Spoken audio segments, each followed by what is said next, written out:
Good morning, my dear students. My name is Neer Dayana. I am currently available at the Hamlet Tuition Center, Brahmatul, Kathmandu, and Kumudini Kunja Secondary School, Kalimati, Kathmandu. My dear students of grade 8, this is your science class, and in your science class, we have been studying about magnetism. Yes, and this is the second last lesson from your physics. In our previous class, we discussed about the properties of magnet which can be attributed to molecular magnetic theory. That means which can be explained by molecular magnetic theory. And out of 5 properties, we discussed 3 properties in our previous class. And in today's class, we will be discussing 2 of the remaining properties. If you remember it, if you need to go through it once again, first of all, we stated molecular theory of magnetism, yes, and then we discussed the first property. Although both magnets and magnetic substances are made up of molecular magnets, only magnet exhibit magnetic properties, but magnetic substances do not have magnetic property. Why is that? That was our first question that we analyzed. And the second question, we analyzed that in a magnet, the poles have stronger magnetic field. Okay, the poles have stronger magnetic field, but the central part has very little bit of magnetism, very little or almost no magnetic field. Why is that? Why is a magnet strong only at poles? That was second question or second property we discussed on the basis of molecular magnetic theory. And the third property we discussed is poles of magnet cannot be separated even if it is broken. Even if you break the magnet, you will not or you cannot get a magnet having only one pole, either south or north. Why is that? Why is it that every time you break a magnet, new poles are created? That also we discussed in the light of magnetic theory, molecular magnetic theory. Okay, today we are going to discuss property number 4, that magnetic substances can be magnetized. That means iron, cobalt and nickel can be turned into magnet. Okay, iron, cobalt and nickel can be turned into magnet, but non-magnetic substances like aluminium, gold, okay, such things cannot be converted into magnet. Okay, you can make a magnet from iron, but you cannot make a magnet from aluminium.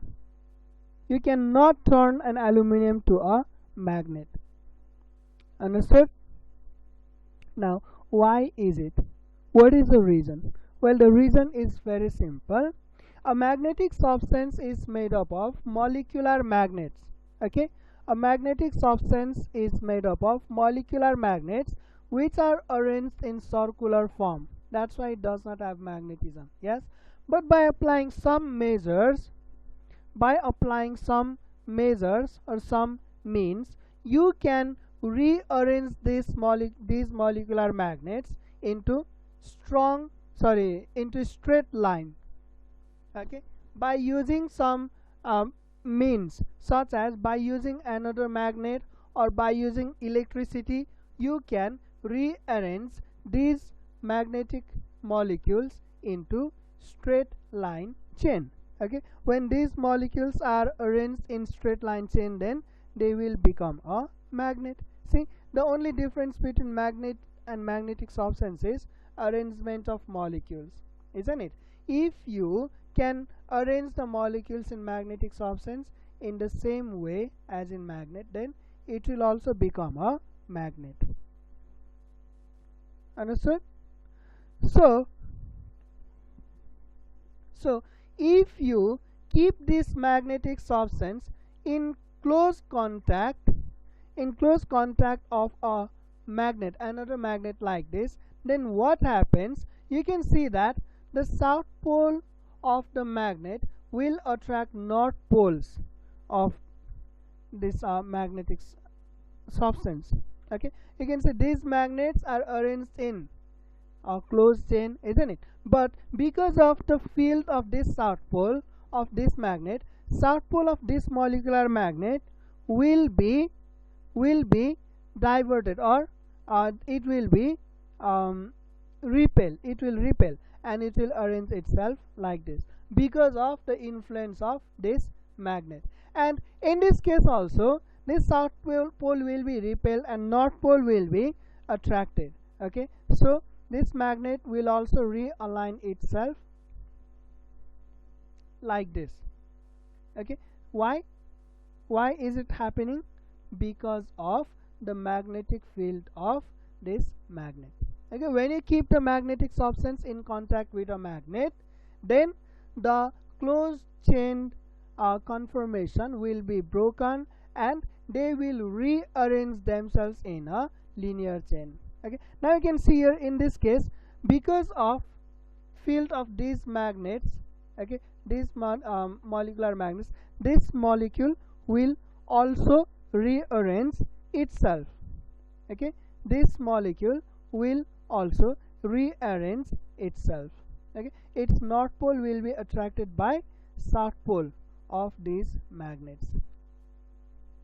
Okay, and similarly this magnet, its south pole will also be repelled by this south pole, and this molecular magnet, it has to rotate, isn't it, so as to respond to south pole of this magnet. Okay, and this magnet, it will also respond to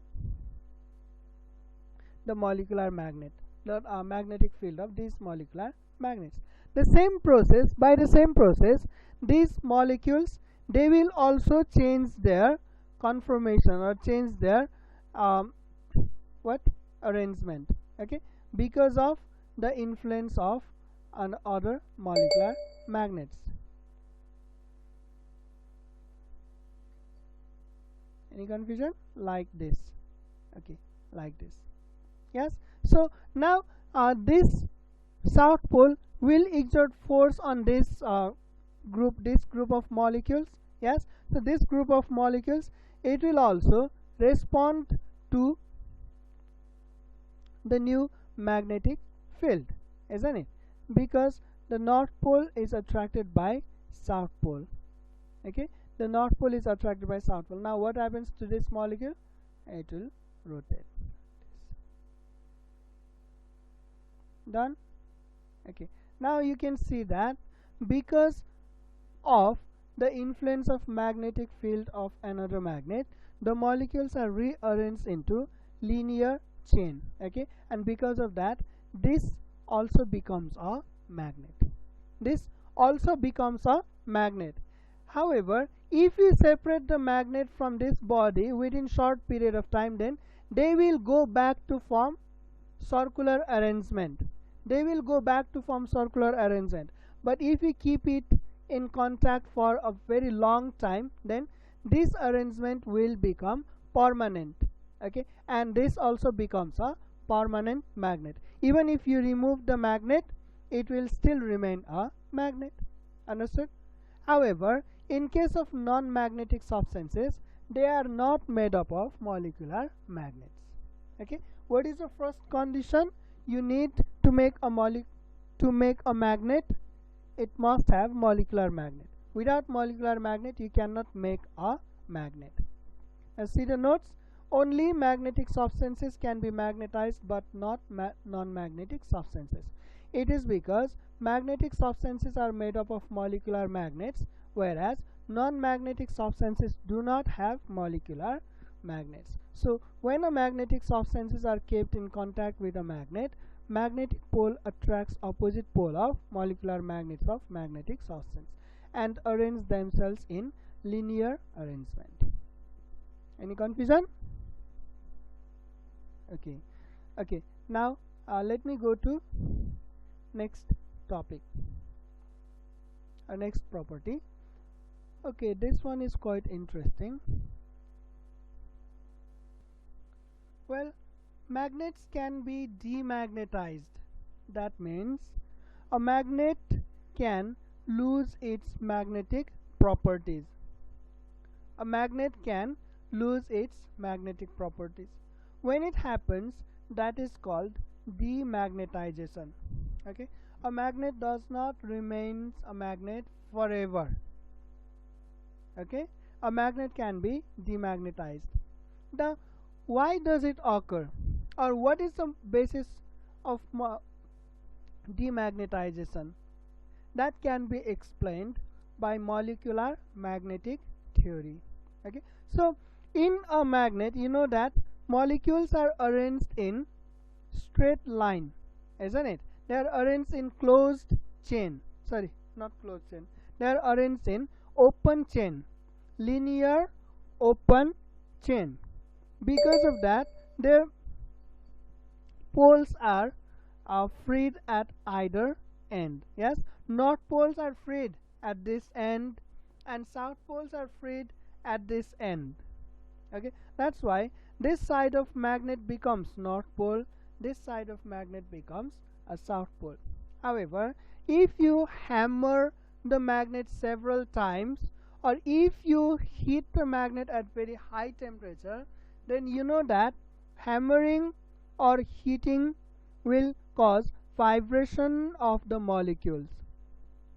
Okay, it will cause vibration of the molecules, and when the molecules vibrate vigorously means very fast. Okay, when the molecules vibrate very fast, then this linear chain will be broken.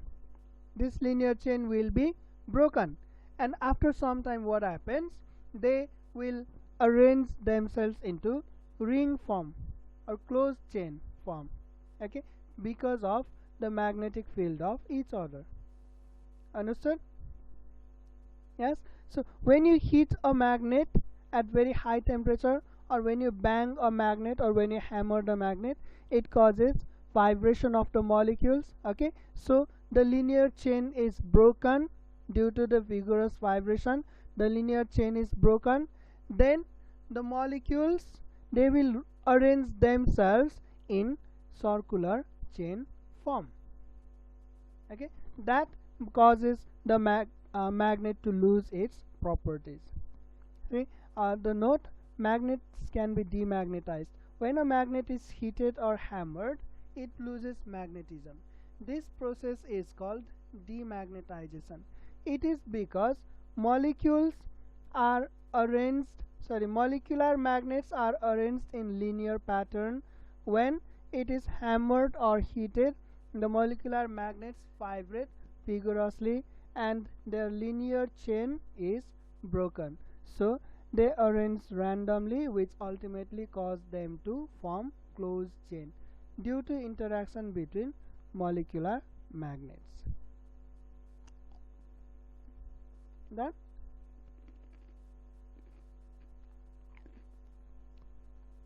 okay.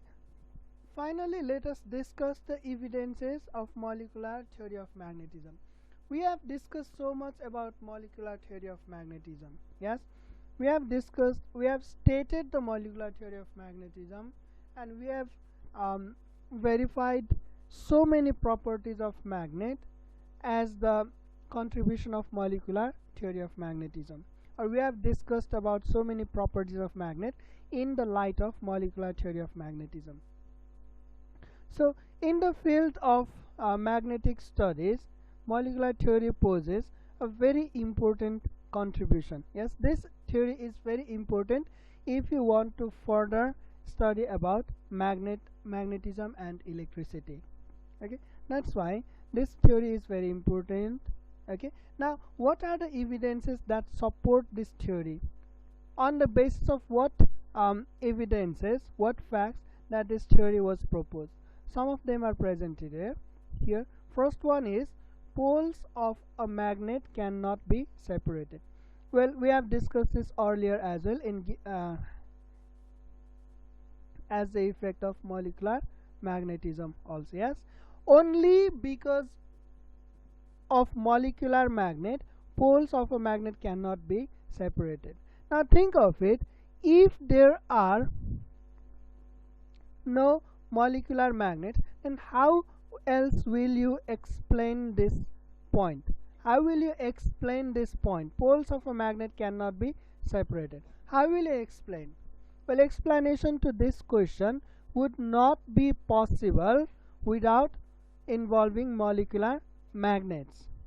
Okay, just think of it. If a magnet does not have molecular magnets, and the magnet as a whole possesses the magnetic property, then by breaking the magnet you might have been separate the poles, isn't it? यदि यो magnet सिंगै म्याग्नेटमा चाहिँ magnetic property हुने हो भने यो म्याग्नेटलाई टुक्रा पार्दाखेरि यो south pole र north पोल छुट्टिनु पर्ने हैन र? हो कि हैन?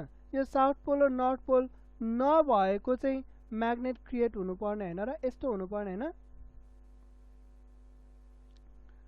Okay, ल यस्तो हुनुपर्ने हैन र?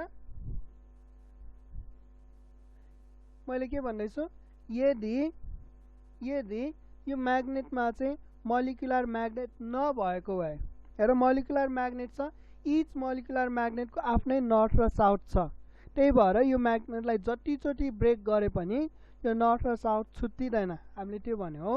तर यदि यो मोलिकुलर म्याग्नेट नभएको भए, यो म्याग्नेट एज अ होलको नै साउथ र नर्थ भएको भए यो म्याग्नेटलाई टुक्रा गर्दाखेरि यहाँ तिम्रो पोल, नयाँ पोल जेनेरेट नहुनु पर्ने हो नि, हैन र? त्यस्तै अब यो म्याग्नेटलाई फर्दर टुक्रा गर्यो भने अब यहाँ त तिम्रो यो एटीमा त पोल छैन नै, अब यो म्याग्नेटलाई बीचमा टुक्रा गर्यो भने यहाँ पनि त तिम्रो कुनै पोल क्रिएट हुँदैन होला नि त, हैन र?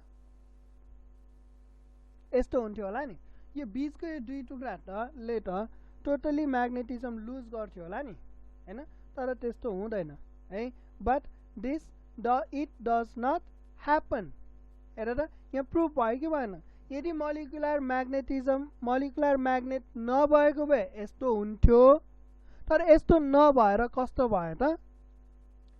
यस्तो नभएर यस्तो भयो, यस्तो भयो। यस्तो हुनुको कारण के हो त? मोलिकुलर म्याग्नेट्स हो। मोलिकुलर म्याग्नेट्स नभएको भए this cannot be explained। This cannot be explained without molecular magnet, without the concept of molecular magnet. So that act as the evidence for molecular magnetism. Okay, next one, only magnetic bodies can be changed into magnets. Well, if there is no molecular magnets, then how will you explain that a magnetic bodies can be changed into magnet but non-magnetic bodies cannot be changed into magnet? Those things that are not attracted by magnet cannot be changed into magnet. See, point is interesting. Those things that are not attracted by magnet cannot be changed into magnet. Okay, only those things that are attracted to magnet can be changed into magnet. Okay, that's why the magnet and magnetic bodies must be made up of same particles, same molecules, and these molecules are magnetic molecules. Okay, and the third point is a magnet gets demagnetized. This is just opposite of number 2, isn't it? Magnetic body can be changed into magnet, and a magnet can lose its magnetic properties. It can be changed into magnetic bodies only. Okay, so this point is also justified by molecular theory of magnetism. Okay, this point cannot be explained without molecular magnets. That is why they also serve as the evidence for molecular magnet. And the last evidence of it is a magnet has more force at poles than in the middle. Once again, if there are no molecular magnetism, only that the whole magnet has a magnetic property, then how would you explain that central part does not have magnetism? Only the poles have magnetism, the central part does not have magnetism. How will you explain?